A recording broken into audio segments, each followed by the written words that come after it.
Amen. Nous sommes dans la joie et je veux partager la parole du Seigneur avec vous ce matin. Je suis pasteur, enseignant et écrivain.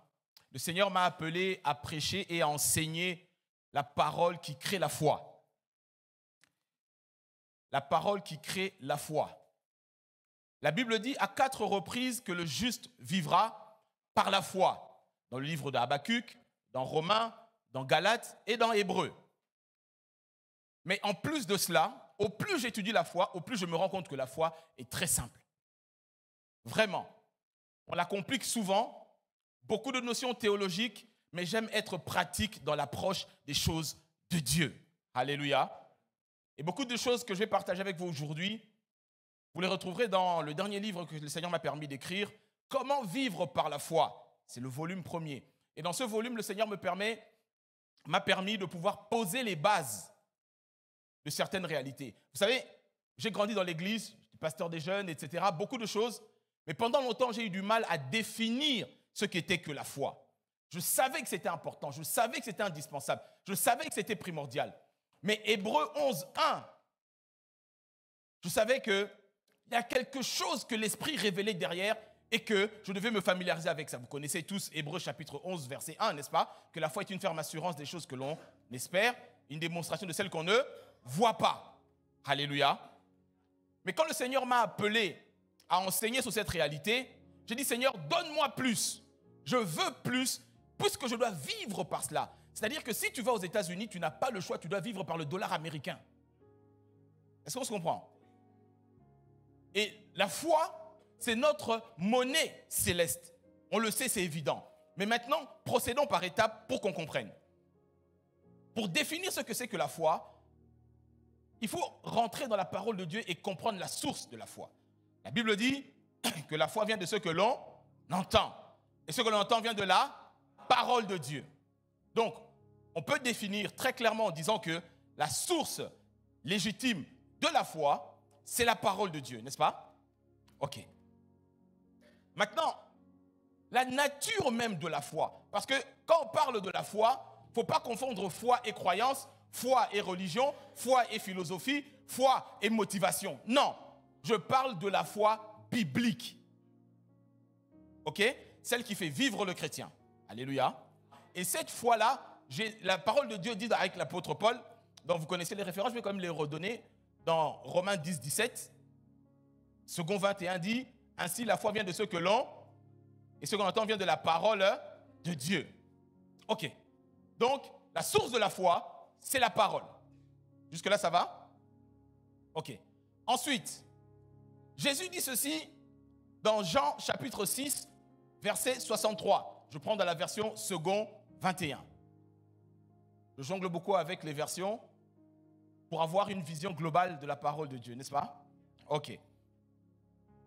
Jésus dit ceci, il dit, les paroles que je vous dis sont esprit et vie.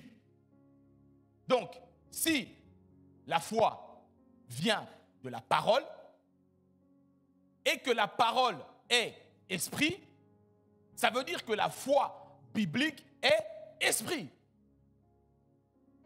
Jusque-là, ça va?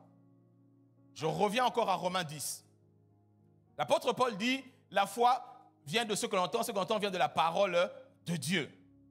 Comme vous le savez, le Nouveau Testament a été écrit en grec, n'est-ce pas?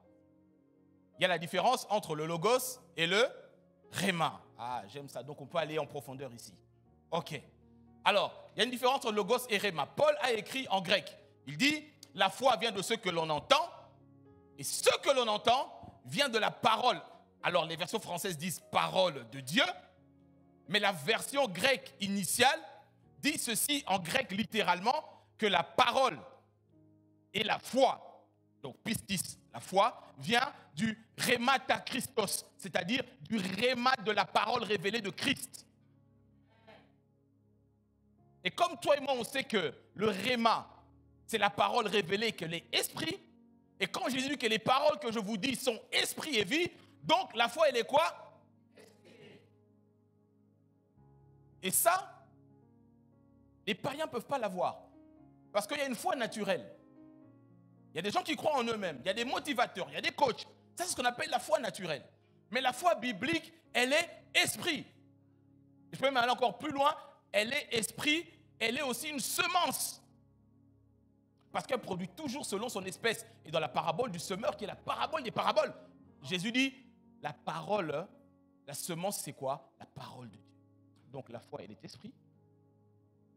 Elle vient de la parole révélée, pas simplement de la parole lue. Je parle de la foi qui ressuscite les morts. Je parle de la foi qui opère des miracles. C'est-à-dire qu'elle n'est pas dans ta tête, mais elle est dans ton cœur. Est-ce qu'on comprend? C'est de cette foi-là que la Bible dit que le juste vivra. C'est-à-dire, quand tu prends Romains chapitre 1er, l'apôtre Paul dit ceci, il dit, à partir du verset 16, il dit, je n'ai pas honte de l'évangile de Jésus-Christ, parce qu'elle est quoi? Elle est la puissance de Dieu pour sauver tous ceux qui croient, n'est-ce pas? Et elle est reçue par la foi et pour la foi. Et comme le dit l'Écriture, le juste vivra par la foi. Et j'aime bien ça parce qu'en anglais, on traduit ça par « from faith to faith », c'est-à-dire de la foi logos à la foi. Jusque-là, c'est bon? Donc, si je peux définir la foi d'une manière technique, d'une manière pratique, je dirais ceci. Et quand le Seigneur a mis ça dans mon esprit, j'ai compris, et j'ai mis ça aussi dans l'ouvrage pour aider ceux qui lisent. La foi est une force spirituelle qui provient de la parole révélée de Dieu. Simple. Je répète, la foi est une force spirituelle qui provient de la parole révélée de Dieu. Et je peux même rajouter, elle produit toujours selon son espèce à cause de la loi de la semence. Ça veut dire que la foi est l'élément indispensable qui permet à l'homme de vivre les réalités de Dieu, les réalités du ciel sur la terre. C'est pourquoi, comme l'apôtre l'a dit tout à l'heure, dans Hébreux 11, 6, sans la foi, il est impossible d'être agréable à Dieu. Il n'a pas dit il devrait, il faut que celui qui s'approche de Dieu croit que Dieu existe. Et la version grecque dit croit que Dieu est. Et en hébreu, croit que Dieu, je suis. Il faut. C'est-à-dire que si tu veux partir aux États-Unis, tu dois aller à Charles de Gaulle, terminal 2, pour prendre l'avion. Quelqu'un dit avec moi, il faut. Vivre par la foi, ce n'est pas une option. Face à la maladie, face à la pauvreté, lorsque le péché est rentré dans le monde, le péché a amené 3 calamités, la pauvreté, la maladie et la mort. Et ces 3 choses-là, Jésus est venu rétablir les choses, mais la Bible dit que Jésus-Christ habite dans nos cœurs par la foi. Est-ce qu'on est ensemble, l'Église? Amen, amen. J'aime l'atmosphère de la foi ici, vraiment. On continue? Ok. Donc, la foi est une force spirituelle qui provient de la parole révélée de Dieu. S'il n'y a pas de réma, il n'y a pas de foi. Les païens et nous avons le logos, c'est-à-dire la parole écrite. Tu vas dans des hôtels où les gens commettent des débauches, il y a des bibles. C'est le logos. Mais la foi, elle est esprit. Est-ce qu'on est toujours ensemble? Ok. Maintenant, ce que j'ai envie de partager avec toi aujourd'hui, c'est ce que moi j'appelle le circuit de la foi. Tu peux dire avec moi le circuit de la foi? Pourquoi? Je vais être très pratique et pas trop rentrer dans des explications des versets théologiques. Le circuit de la foi. Je suis convaincu de cette chose. Et je le dis dans le livre, il y a 5 piliers. Sans la foi, il est impossible de naître de nouveau. N'est-ce pas? Éphésiens le dit. Nous sommes sauvés par la grâce au moyen de la foi. Sans la foi, il est impossible d'être agréable à Dieu. Sans la foi, il est impossible de combattre. La Bible dit « combat le bon combat de la foi ». Alléluia. Alléluia. Je vais faire une parenthèse. Lorsque l'apôtre a commencé à parler ici de la notion de la maladie, etc., que tu le veuilles ou non, en tant que chrétien, le bon combat de la foi est une réalité indispensable que l'Église doit maîtriser. Surtout dans les temps de la fin dans lesquels nous sommes aujourd'hui. Paul dit à Timothée, combat le bon combat de la foi et saisis les réalités de la vie éternelle, applique-les sur la terre. Alléluia. Alors, qu'est-ce que c'est que le bon combat de la foi? Le bon combat de la foi, c'est ce qui semble, apôtre, ça me choquait quand je comprenais ces réalités. Le bon combat de la foi, c'est l'opposition, la contradiction qui semble être dans notre vie entre ce que nous vivons et ce que Dieu dit que nous sommes. Alléluia. C'est l'opposition. Ce qui semble être une contradiction entre ce que tu vis au quotidien et ce que Dieu dit que tu es. Ça veut dire que tu rentres dans ton foyer, tu t'es marié légalement, honnêtement. Tu arrives dans ton foyer, l'enfant n'arrive pas. Mais la Bible dit que dans ma maison, il n'y aura pas de femme. Et la Bible dit que mon Dieu vous multiplie. Mais ce que tu vis au quotidien semble être en opposition avec ce que Dieu dit que tu es. Pas ce que tu vis, que tu es. Le bon combat de la foi, c'est l'opposition entre ce que tu ressens et ton identité. Est-ce qu'on comprend? Donc, en appliquant sa foi, il faut que ce que tu es prenne le dessus sur ce que tu vis. Alléluia. C'est ça la réalité du combat de la foi. L'opposition entre ce que tu vis, on te dit, le médecin te dit vraiment, madame, il y a impossible. Monsieur, impossible. Mais ce que tu es, ton identité, c'est là où la foi vient puiser ce qui est de Dieu pour écraser, comme le serpent de Moïse a avalé celui de Pharaon. Ta foi doit avaler tous les rapports contraires qu'on fait sur ta vie. Est-ce que l'Église est avec moi? Amen, amen. Ok. Le bon combat de la foi, c'était pas mon message, hein? Le bon combat de la foi, c'est quoi? L'opposition. On te dit, ici, il n'y a plus de travail. Depuis la crise, il y a tout ça, il y a tout ça. Mais en tant qu'enfant de Dieu, Dieu te dit, je bénis l'œuvre de tes mains. Alors, qu'est-ce que tu fais? Tu pleures? Tu déprimes? Tu viens plus à l'église? Les pasteurs doivent t'appeler, tu zappes même leur appel? Non, non, non, non, non, non, non, non, non. Qu'est-ce que tu fais pour combattre le bon combat de la foi? La Bible est très simple. S'il n'y a pas de parole, il n'y a pas de foi, n'est-ce pas? Ok. Paul rappelle ceci à Timothée. Il dit, Timothée, mon enfant, souviens-toi des prophéties qu'on a libérées sur toi, c'est-à-dire des paroles révélées. En t'appuyant sur ces paroles, combat le bon combat de la foi.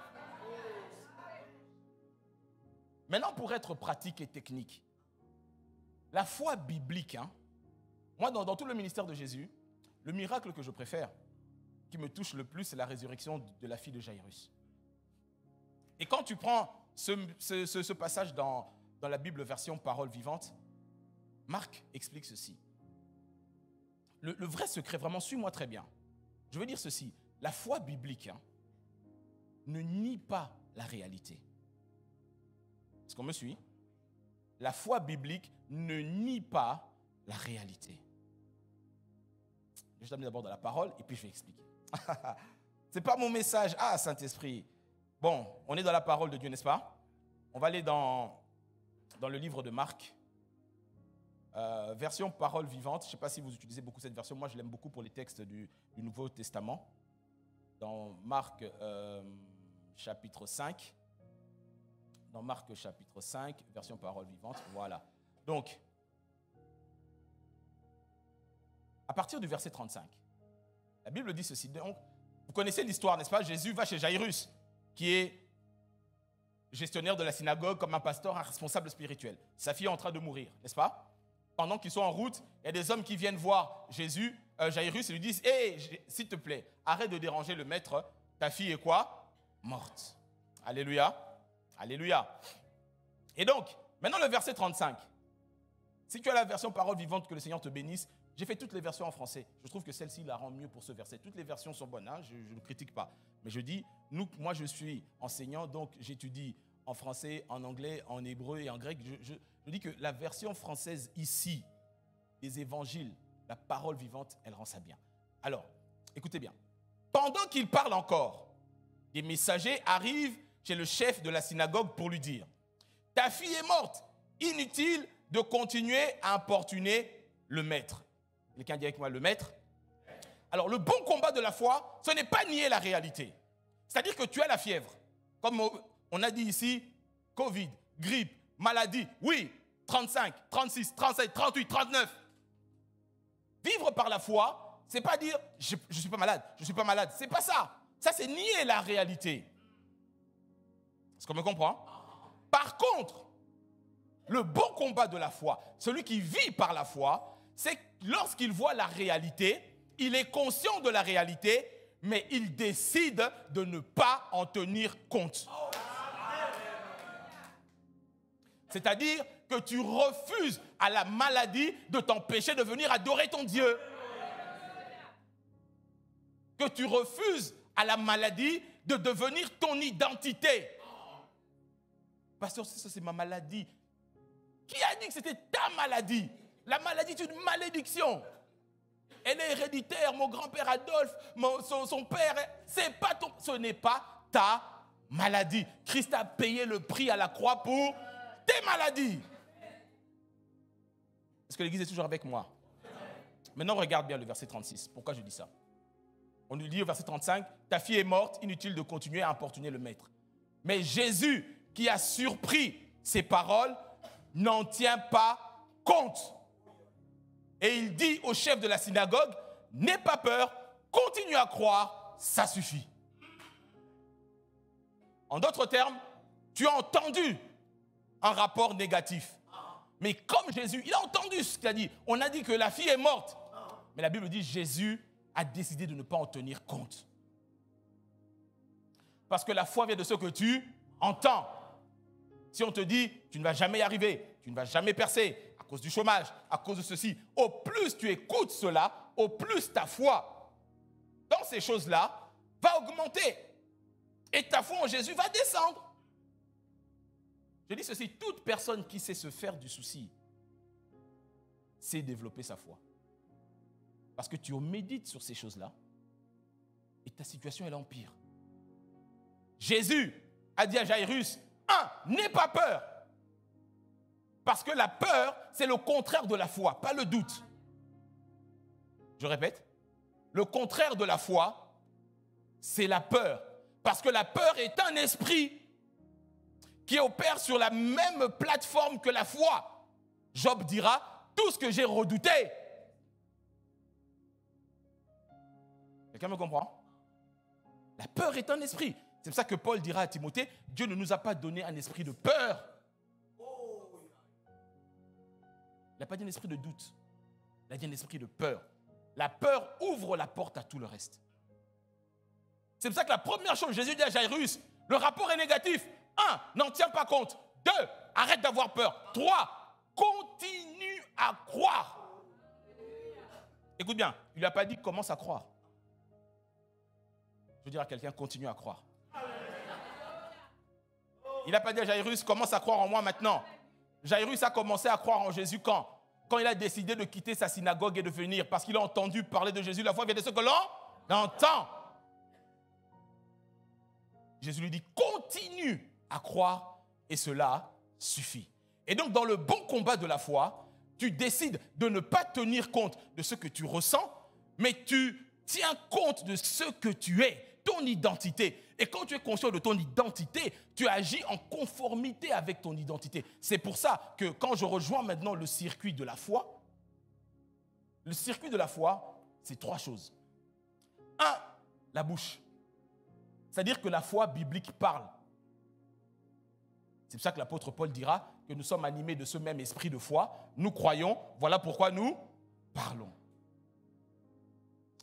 La foi biblique parle. C'est-à-dire que le but de la parole de Dieu, Dieu domine. Il a tout créé par sa parole puissante.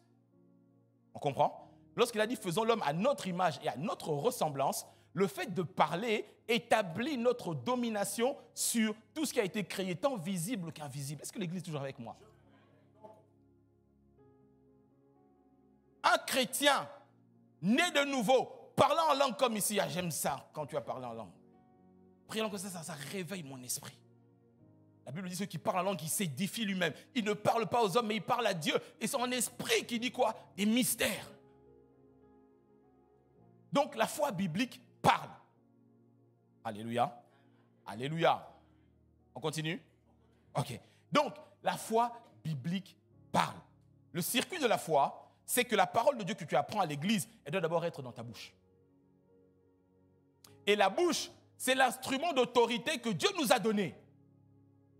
Dieu possède la foi. Il a tout créé par la foi. C'est-à-dire que lorsqu'il a vu les ténèbres autour de lui, il n'a pas fait comme toi. Ah, c'est le Covid, je ne viens plus à l'église. Ah, j'ai la fièvre, je disparais. Non, lorsqu'il a vu les ténèbres, Dieu a dit que la lumière soit. Et la version hébraïque littérale dit, et Elohim se dit en lui-même, que la lumière qui est en moi soit. Quelqu'un comprend? Donc, la foi biblique, elle fait quoi? Oh. Je pars avec toi en Namibie. Hein? La foi biblique fait quoi? Elle parle. Qu'est-ce que tu dis face aux situations impossibles de ta famille? Qu'est-ce que tu dis face au chômage, face à la maladie? La foi biblique parle. Quelqu'un me comprend? On a dit tout à l'heure que la foi biblique, elle est esprit. C'est une force spirituelle qui provient de la parole révélée de Dieu. Donc, Dieu, face aux ténèbres, il a parlé. Donc, toi aussi, tu parles. La Bible dit que la vie et la mort sont au pouvoir de quoi? De la langue. Tu ne peux pas établir ton autorité si tu ne parles pas. Dieu, lorsqu'il a envoyé Moïse, bien qu'il lui ait donné le bâton, il lui dit, je serai moi-même avec ta bouche. Ah là là là là là là. N'est-ce pas? Il a dit, je serai moi-même avec quoi? Ta bouche. Donc quand le docteur te dit, il te reste plus que 6 mois à vivre, qu'est-ce que tu dis? Oh là là là là là là, il faut que je trouve le notaire, ah c'est fini, aïe aïe aïe aïe, bon Dieu. Non! Donc la foi biblique parle. Est-ce qu'on comprend? Dieu possède la foi. C'est par la foi qu'il a tout créé. Il y a un principe biblique qu'on appelle la loi de la création. C'est-à-dire que ce qui a été créé est soumis au sujet qu'il a créé. Ah, est-ce qu'on comprend? Si Dieu a utilisé la foi pour créer par le principe et le circuit de la foi, de la parole, ça veut dire que tout ce qui existe obéit à la foi. On commence à être ensemble? On commence à être ensemble? J'aime cette église. On continue? Ok. Donc je dis ceci. Tout ce qui existe, n'est-ce pas, a été créé par la parole de Dieu remplie de foi que Dieu a en lui-même. Et si tu as créé à son image et à sa ressemblance, pourquoi tu pleures face aux malédictions, aux impossibilités de ta vie? Quand la nature te voit, est-ce qu'elle voit Dieu ou elle voit des sauterelles? Vous vous souvenez de ça dans Nombre? Amen, amen. Et donc, quand tu commences à parler comme Dieu parle, tu domines. Et j'aimerais même dire à quelqu'un, je veux challenger ta foi, mais je ne suis pas, comment je vais dire, moi j'appelle ça la folie de la foi, parce que la foi est une folie de la prédication, n'est-ce pas? Ok. Tu sais que la foi biblique est supérieure au temps. Pourquoi? Ouvre ta Bible, Genèse 1, tu verras que la Bible dit, Dieu dit que la lumière soit. La lumière était là. Mais les étoiles, le soleil, la lune ont été créés au 4e jour. C'est-à-dire que l'espace-temps dans lequel nous vivons, le temps chronos, a été créé au 4e jour. Mais avant, ça y avait déjà la lumière. Avant, ça y avait déjà toutes ces choses-là. Donc, si le temps dans lequel nous vivons a été créé par la foi, ce temps a été soumis à la foi. C'est pour ça que Josué a dit « Soleil !» Est-ce qu'on comprend? Est-ce qu'on me suit? Ça veut dire que même si tout le monde pense que tu es en retard dans ta vie, même si tout le monde pense que tu as dépassé l'âge pour te marier, si on pense que tu as dépassé l'âge pour enfanter, ta foi dans la parole de Dieu a la capacité d'accélérer le temps. Ézéchias a demandé un signe à Dieu. Dieu a dit, je vais te montrer un signe. Il a fait reculer le temps. Lisez votre Bible, vous allez voir. Alléluia. Alléluia. En d'autres termes, rien n'est impossible à celui qui parle comme Dieu parle. Parce que tu es le maître des temps et des circonstances. Dieu a créé le temps, mais lui-même siège en dehors du temps. Donc quand tu es en Dieu, tu es en dehors du temps. Tu ne dépends pas des saisons et des circonstances. Quelqu'un me suit toujours? Alléluia. La vie de la foi, elle est très simple, elle est pratique. Simple et pratique. Je sens dans mon esprit et je voudrais dire quelque chose à quelqu'un. Ceux qui continuent à croire comme Jairus. Il y a des gens pour qui on a dit, il est trop tard, tu es arrivé dans ce pays, tu étais trop âgé, tu ne peux pas acheter, tu ne peux pas faire ceci. Ma Bible me dit dans le livre de Amos, au chapitre 9, qu'il va arriver un temps où celui qui est en train de planter va rattraper celui qui est en train de moissonner. Ah, vous n'avez pas saisi, vous n'avez pas saisi, vous n'avez pas saisi. Vous n'avez pas saisi, je répète. Je dis que la foi accélère le temps. Si dans ta famille, si dans, comment on appelle ça, à l'université, avec les gens à qui tu as étudié, ils sont déjà plus loin que toi, continue à croire en ton Seigneur. Il va arriver un temps où, quand tu vas commencer à semer, Dieu te fera rattraper ceux qui sont en train de moissonner.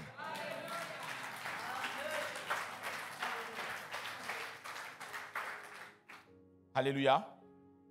Un texte de base, vraiment de base, sur le principe de la foi, qui m'a appris à connaître ces réalités. On va aller dans le livre de Marc toujours. C'est mon évangile préféré, c'est pour ça. Mais je suis bien quand je suis là-dedans. Marc, chapitre 11. Jésus nous apprend ici le principe du circuit de la foi. Marc, chapitre 11, au verset 12. Excuse-moi, apôtre, je n'ai pas mis mon chrono. Je suis à combien de temps là? C'est bon? Ok. Marc, chapitre 11. On m'a dit qu'il y a un super lecteur qui a de l'onction. Frère, tu peux me soutenir dans la lecture. J'ai aimé quand tu as lu tout à l'heure, ça réveille ceux qui dorment. Marc, chapitre 11, la version second 21, je ne sais pas si la régie là. À partir du verset 12, s'il te plaît. Demain, quand il quittait Bethanie, Jésus dit, il aperçut de loin un figuier qui avait des feuilles et alla voir s'il verrait quelque chose. Quand il se fut approché, il ne trouva que des feuilles, car ce n'était pas la saison des figues. Continue. Alors Jésus prit la parole et lui dit, ne plus jamais personne ne mange de ton fruit. Merci. Et ses disciples ont fait quoi? Ils ont entendu. La foi vient de ce que l'on entend. Maintenant, suis-moi très bien, suis-moi très bien. Jésus avait besoin de quelque chose. Il va vers le figuier.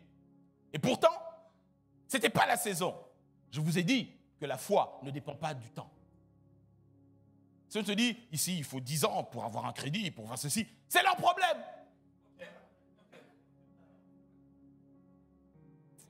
Je ne sais pas si je parle à quelqu'un. On n'en a rien à faire du temps, parce que notre Dieu a créé le temps. Mais lui-même siège en dehors du temps. Donc Jésus dit, moi je veux, j'ai besoin d'un fruit. Il avait faim, il a besoin de quelque chose. En tant qu'enfant de Dieu, en tant que chrétien, l'Église, Christ a besoin de quelque chose. Et il arrive et ne trouve rien. Réaction de Jésus, il parle. Il dit, à partir de maintenant, plus personne ne mangera de ton fruit. Mais l'homme de Dieu a dit quelque chose de très important tout à l'heure, je ne sais pas si vous avez saisi. Il a dit, tout ce qui existe, entend. Et quand tu prends ce même verset, dans la version Darby, le verset 14, version Darby que les chrétiens n'aiment pas beaucoup lire parce que c'est très compliqué. La version Darby, Marc 11, la Bible dit, Regardez avec moi si vous l'avez. Jésus répondant et lui dit, oh, Jésus répond au figuier. Ça veut dire que s'il répond, on lui a parlé.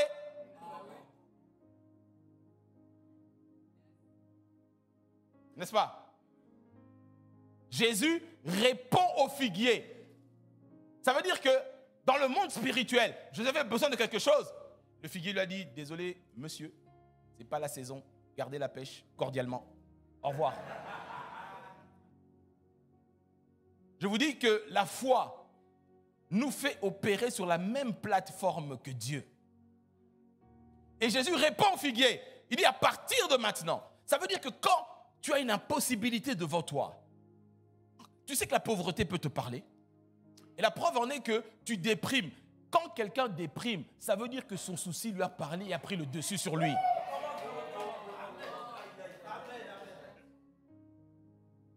L'Église me comprend? Ça veut dire que cette réalité lui a parlé. Mais est-ce que tu réponds ou tu parles comme lui aussi?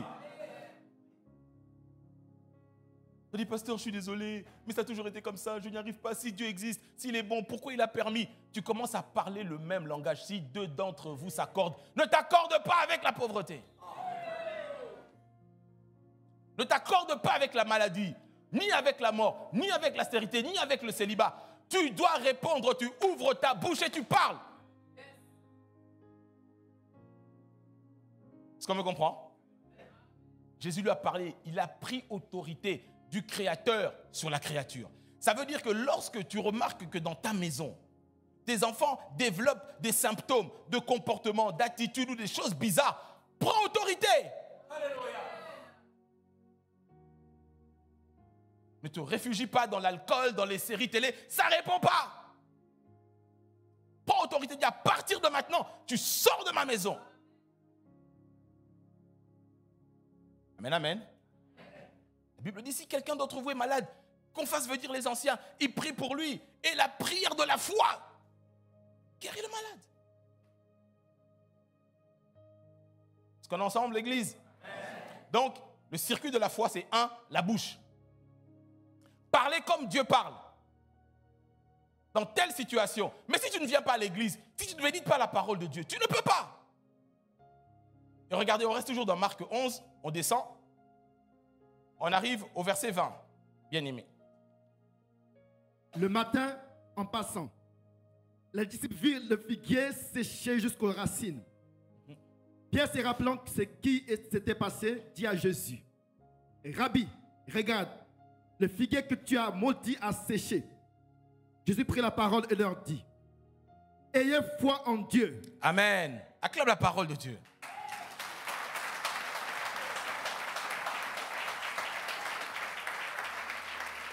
Jésus, pour Jésus c'était une évidence. C'est-à-dire qu'ils sont en train de passer, Jésus ne calcule même pas le figuier. C'est Pierre, c'est dans le texte, n'est-ce pas? Il dit, Rabbi, Rabbi, Rabbi, regarde. Pour Jésus c'était déjà réglé. Mais Jésus leur donne une bonne leçon que nous on doit apprendre, et c'est ce que je suis venu t'apprendre encore ce matin, ou le rappeler pour quelques-uns. Jésus lui dit, ayez foi en Dieu. Toutes les versions françaises traduisent ça comme cela. La version grecque originale traduit ça en disant « Ayez la même sorte de foi que Dieu ». C'est pas la même chose. Hein? Ayez la même sorte de foi que Dieu. Certaines Bibles en anglais aussi traduisent ça comme cela. Ayez foi en Dieu, oui, c'est le sens global. Mais nous sommes des disciples, n'est-ce pas? Les disciples, ce sont des étudiants, des spécialistes des choses de Dieu. Donc on peut aller en profondeur dans cette église. C'est pour ça que j'aime ça. Jésus leur dit, ayez la même sorte de foi que Dieu. Donc si j'ai la même sorte de foi que Dieu, je parle comme Dieu parle. Face aux ténèbres, Dieu a dit que la lumière soit. La même sorte de foi que Dieu. Dans Romains 4, la Bible, quand il parle d'Abraham, il dit Abraham avait foi en Dieu qui ressuscite les morts et qui appelle les choses qui n'existaient pas comme si... Donc ce type de foi-là, qui est esprit, qui est tiré de la parole révélée de Dieu, face à tes impossibilités, parle de ton identité qui amène à l'existence, à la manifestation des choses que le monde ne voit pas, et tu parles à ces choses-là comme si elles étaient déjà là. Je disais tout à l'heure que face à la maladie ou à l'impossibilité, face à la pauvreté, tu ne nies pas la réalité. Mais la Bible dit dans le bon combat de la foi, nous ne tenons pas compte de ces choses-là parce que nos yeux sont fixés sur les réalités. Vous savez la différence qu'il y a entre vérité et réalité? Une réalité est une chose qui est passagère. C'est-à-dire qu'aujourd'hui, ma réalité, c'est que je peux être maigre, demain, je peux attraper 15 kilos. C'est une réalité, c'est dans mon état. Mais la vérité touche et tape à l'identité. Je peux faire 120 kilos, je resterai toujours pasteur Emmanuel. Je peux faire 45 kilos, je serai toujours moi. Est-ce qu'on comprend la différence entre réalité et vérité? Ok. Dans le bon combat de la foi, l'apôtre Paul dit, nous avons nos yeux non pas sur les réalités qui sont passagères, mais sur les vérités invisibles. Et la parole de Dieu, j'aime ça là, c'est pas la parole de Dieu est la vérité, non? Est-ce qu'on dit la parole est la réalité? Est-ce qu'on comprend? Donc dis à ton voisin, tu as bien fait d'être ici ce matin. Alléluia. Je continue. Ok, donc, la bouche. Tu parles comme Dieu parle. Maintenant, quand on descend, il dit, ayez la même sorte de foi que Dieu. Cette foi qui est esprit et qui parle aux éléments. Mais la Bible va encore plus loin. Il y a un élément super important maintenant que Jésus révèle. On peut continuer, frère, tu es toujours avec moi? On est au verset 23. Je vous le dis en vérité. Si quelqu'un dit à cette montagne, ôte-toi de là, jette-toi dans la mer, et s'il ne doute point en son cœur, mais croit que ce qu'il dit arrive, il le verra s'accomplir. Amen. Est-ce que tu peux encore acclamer la parole de Dieu?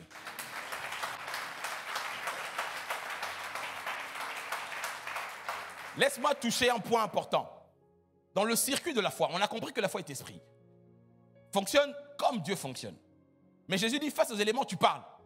Mais le deuxième élément du circuit, parce qu'un circuit, c'est comme ça, d'accord?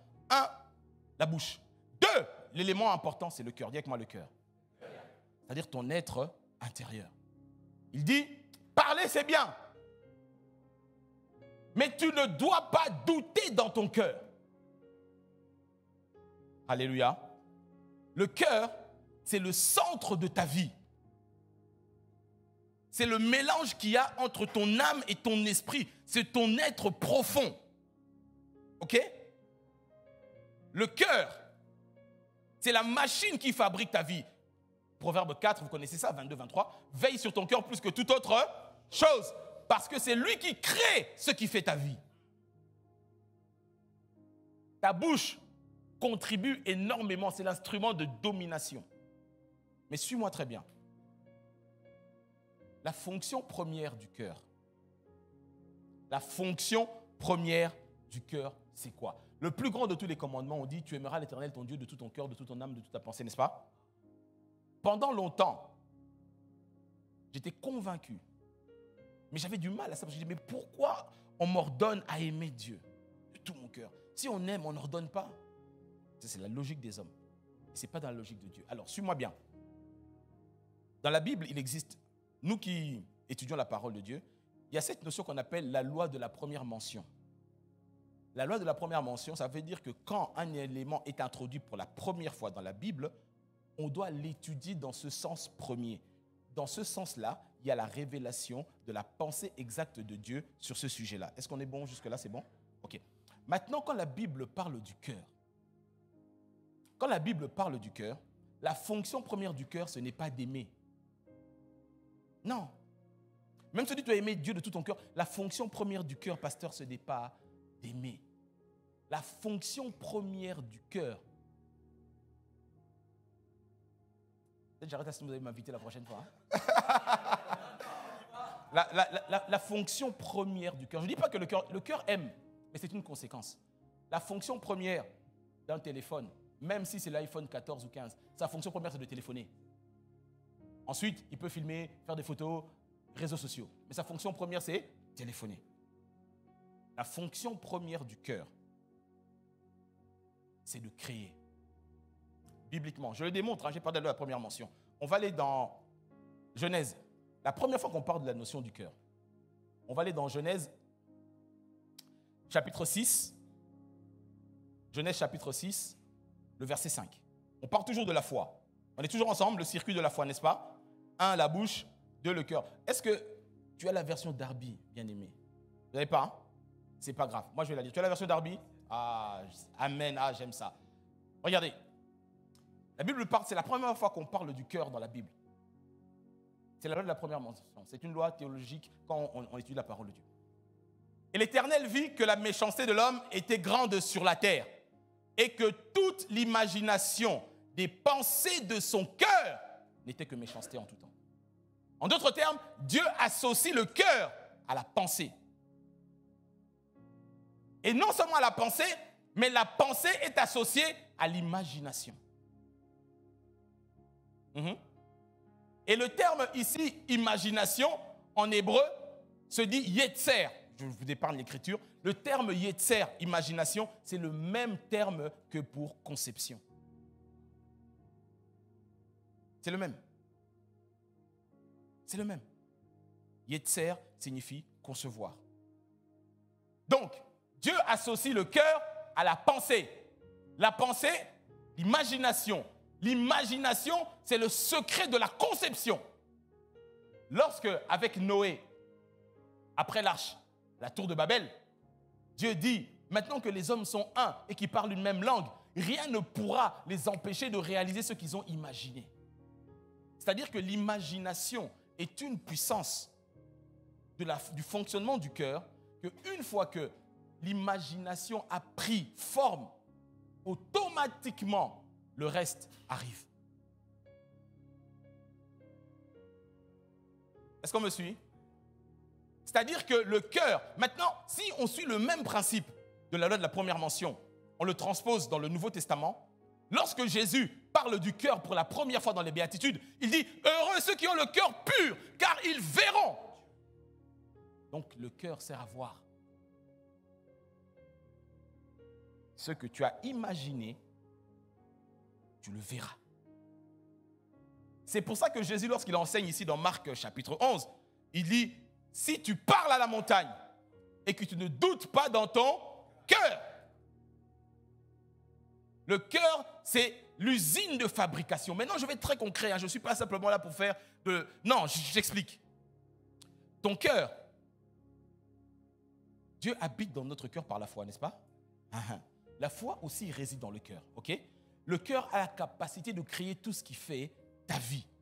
Le cœur, lorsque tu reçois la parole de Dieu et que tu la médites, et que tu la médites, et que tu la médites, cette parole-là, le logos, lorsqu'elle descend dans ton cœur, elle devient une image. C'est là où la révélation arrive. Dire simplement de sa bouche, c'est très bien, mais ça ne suffit pas. En fait, je donne un exemple. Tu es malade ou tu es au chômage. Dieu dit, tout le travail de tes mains sera béni. Tu ne dois pas déclarer, je suis chômeur, la conjoncture, CNews, BFM. Non! Qu'est-ce que la parole de Dieu dit? Le psaume 128, il dit, tel est béni l'homme qui craint l'Éternel. Tout le travail de ses mains sera béni. Donc je suis béni. Même si à ce moment-là, aucun recruteur ne t'a appelé. Mais à force de déclarer, je suis béni, j'ai un travail, je vais amener ma dîme, je vais amener mes prémices, je vais bénir l'église, je vais bénir l'homme de Dieu, même si tu n'as rien dans les mains. Le fait de commencer à parler comme Dieu parle, je maudis le chômage dans ma vie, je maudis le chômage dans la vie de mes enfants, et même de mes petits enfants qui vont arriver, tu maudis ça déjà dès maintenant, tu peux déjà commencer. Parce que la foi, c'est en dehors du temps. Amen. Et donc, tu dis, j'ai le travail, j'ai le travail, j'ai le travail. La foi ne veut pas dire, je ne suis pas chômeur, je ne suis pas chômeur. Non, ça c'est nier la réalité. On est bien d'accord. Mais tu décides de ne pas en tenir compte. Donc tu te comportes comme quelqu'un qui au-dedans de lui a un job. Tu ne restes pas regarder des séries télé toute la nuit. Même si aucun recruteur t'a appelé, tu te réveilles à 9h, tu fais ton travail de 9 à midi, tu postules, tu lis, tu fais des formations, tu t'instruis. C'est ça la foi.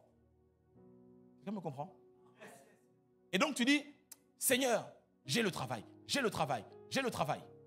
Même si tu ne l'as pas encore entre tes mains, mais tu le déclares de ta bouche. ça rentre dans ton cœur.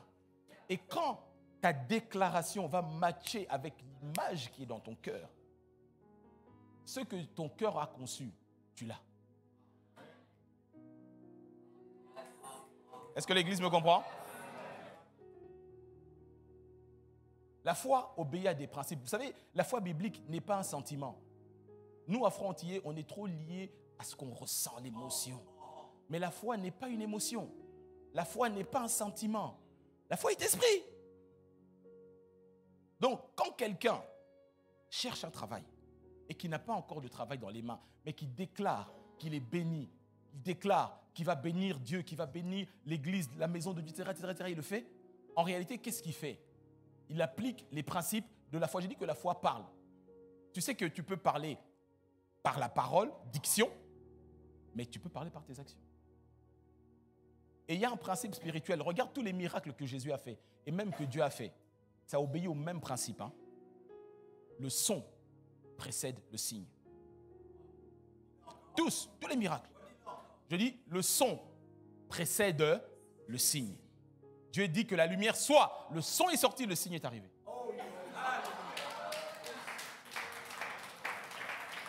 Alléluia. Donc si ta bouche reste fermée, ta destinée est condamnée. S'il n'y a pas de son, il n'y a pas de signe derrière. Ça veut dire que si tu n'as pas de travail et que tu ne postules pas, tu ne produis pas de son. Jairus, en quittant chez lui pour venir voir Jésus, il a libéré un son. C'est pour ça que Jésus lui a dit, continue à croire. Est-ce qu'on me comprend? Parler comme Dieu parle, c'est cela. Et cette image dans ton cœur est le centre nucléaire qui crée tout.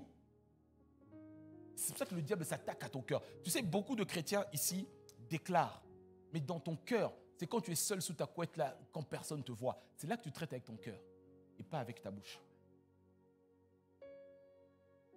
Mais pour qu'il y ait un véritable miracle et signe de la foi, il faut que, 1, la bouche, 2, le cœur. Et le cœur, on change ce qui est dans le cœur par la méditation. Tu ne peux pas méditer sans parler et lire la parole de Dieu. Est-ce que quelqu'un me comprend? Qu'est-ce que Dieu a dit à Josué? Il dit que ce livre de la loi ne s'éloigne point de ta bouche. La version parole de vie dans l'Ancien Testament, qui traduit très bien l'Ancien Testament, la version classique dit « médite-le jour et nuit », n'est-ce pas? Parole de vie dit « redis ces paroles dans ton cœur jour et nuit ». Ça veut dire que dans ton cœur, tu parles.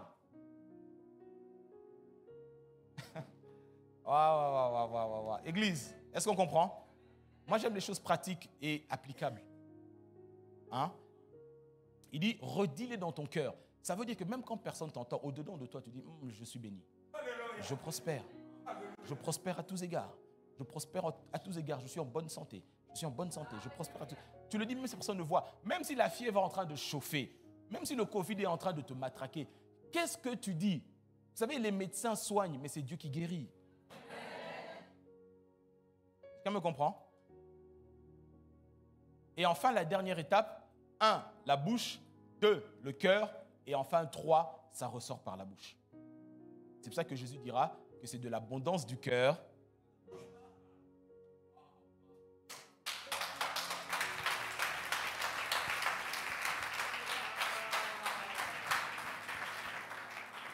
Alléluia. Alléluia. C'est de l'abondance du cœur que la bouche fait quoi? Elle parle. Qu'est-ce qui remplit ton cœur? De quoi ton cœur est-il rempli? Ton cœur est rempli, tu sais, la voie d'accès à ton cœur, il y a 3 autoroutes qui mènent à ton cœur, c'est à ton être intérieur. Il y a tes yeux, il y a ta bouche, et il y a tes oreilles. Moi, j'appelle ça A1, A2 et A3.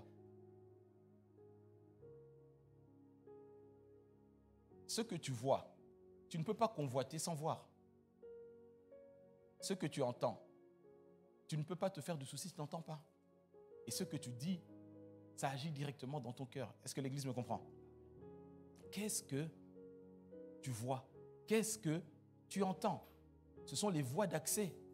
Ce sont les voies d'accès, ce sont les voies d'accès. Et donc Jésus dit que c'est de l'abondance du cœur que la bouche fait quoi? Elle parle. Donc la fonction de la bouche, c'est de parler. Et le dernier verset que j'ai envie de te donner, on peut le lire aussi, dans la version d'Arby pour finir. Alléluia. Luc 21.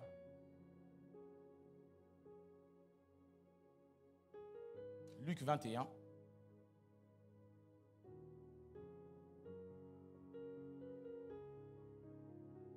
Versets 14 et 15. Si on a ça dans la version d'Arby. Là, le Seigneur parle et dit, vous aurez des adversités, vous aurez des combats, vous aurez des choses qui vont vous faire mal.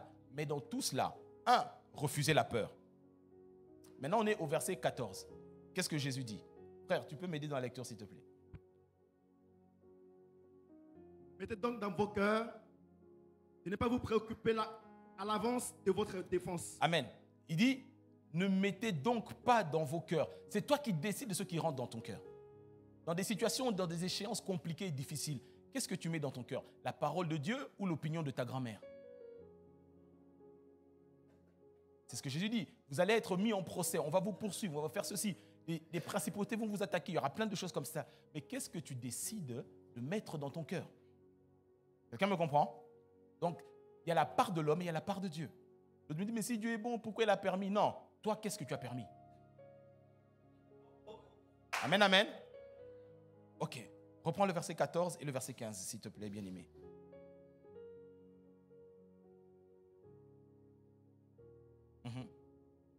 Moi, je vous donnerai une bouche et une sagesse à laquelle tous vos adversaires ne pourront répondre ou résister. Amen. Jésus dit, je vous donnerai quoi? Alors, dis-le bien. Encore? Il dit, je vous donnerai une bouche. Et dans cette bouche-là, il y aura la sagesse. La sagesse, c'est la parole de Dieu. Face à laquelle tous vos adversaires ne pourront quoi? Le figuier a répondu. La tempête a résisté. Mais qu'est-ce qui sort de ta bouche? Toi qui vis par la foi, qu'est-ce qui sort de ta bouche? Mais ce matin, je déclare que le Seigneur met dans cette église et dans tous ceux qui suivent ce message, Dieu met dans ton cœur une parole et une bouche face à laquelle ni la maladie, ni la pauvreté, ni la stérilité, ni le célibat, ni la mort ne pourront résister ou répondre. Ces choses-là répondent, mais toi, tu dois répliquer. Tu dois répliquer. Est-ce que l'Église me comprend? La foi est une force spirituelle qui provient de la parole révélée de Dieu. Elle est esprit. Elle fonctionne comme Dieu fonctionne.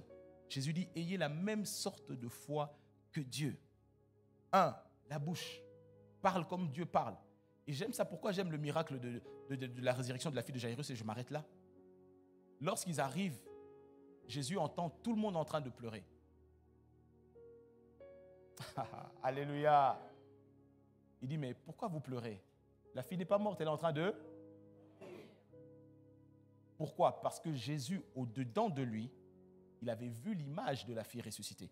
Souvenez-vous, dans Jean, il dit, je ne fais jamais rien si je n'ai pas vu mon Père le faire. Vous savez que dans son cœur, la fille était déjà ressuscitée. Il l'a vu en train de dormir. Lui, il appelle la mort sommeil. Donc, il a parlé comme Dieu.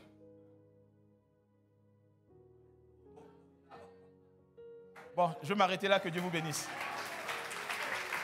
Pasteur.